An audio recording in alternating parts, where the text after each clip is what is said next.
চাঁদপুরের জেলেপল্লীতে এখন উৎসবের আমেজ।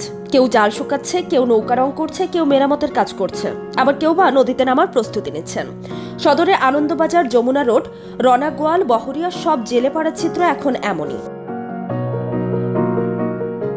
ইলিশের নিরাপদ প্রজননের জন্য 22 দিনের নিষেধাজ্ঞা শেষ হচ্ছে 25 অক্টোবর মধ্যরাতে। সঙ্গে সঙ্গে চাঁদপুরের মেঘনা নদীর জেলেরা আবার ইলিশ ধরার জন্য প্রস্তুতি নিচ্ছেন। চাঁদপুরের মতলব উত্তর থেকে হাইমচর পর্যন্ত প্রায় 70 কিলোমিটার এলাকা মা ইলিশের জন্য অভয়াশ্রম হিসেবে ঘোষণা করা হয়েছিল।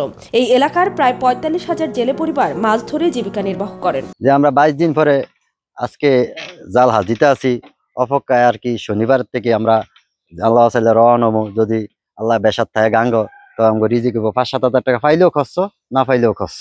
আগে অল্প চালান আমরা যে মাছ পাইতাম, এখন আগেরকার তুলনায় অনেক মাছ কম। আগে 10,000 টাকা চালান দিয়ে মাছ ধরতাম, এখন 2 লক্ষ টাকা চালান দিয়ে মাছ ধরি। ওদের স্বপ্ন পূরণে পাশে থাকতে পেরে আমরা গর্বিত।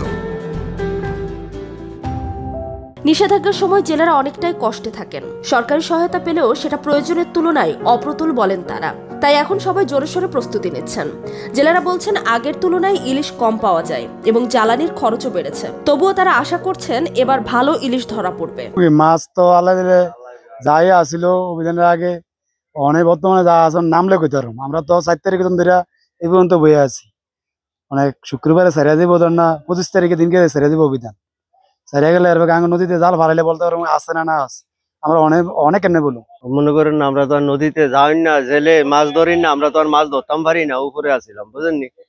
তখন এই যে পরিশোধ তো আঙ্গরে 25 কেজি করে চাল দিয়েছে, এর উপর নির্ভর করে কি আঙ্গ চলে।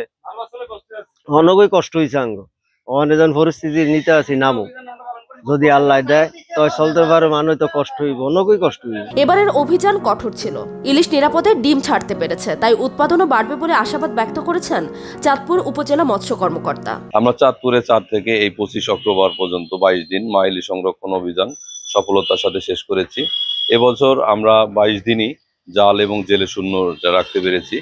এই মেঘনা নদীতে মা ইলিশ যে হারে ডিম দিয়েছে, আশা করি আমাদের যে লক্ষ্যমাত্রা 6 লক্ষ মেট্রিক টন ইলিশের উৎপাদন, আমরা লক্ষ্যমাত্রায় পৌঁছাতে পারবো। সব প্রস্তুতি শেষ, এখন শুধু সময়ের অপেক্ষা। মেঘনার ঢেউয়ে ভেসে উঠবে আবারও শত শত নৌকা। দীর্ঘ অপেক্ষার পর রূপালী স্বপ্নে ভরপুর হয়ে আবারও নদীতে নামবেন চাঁদপুরের জেলেরা।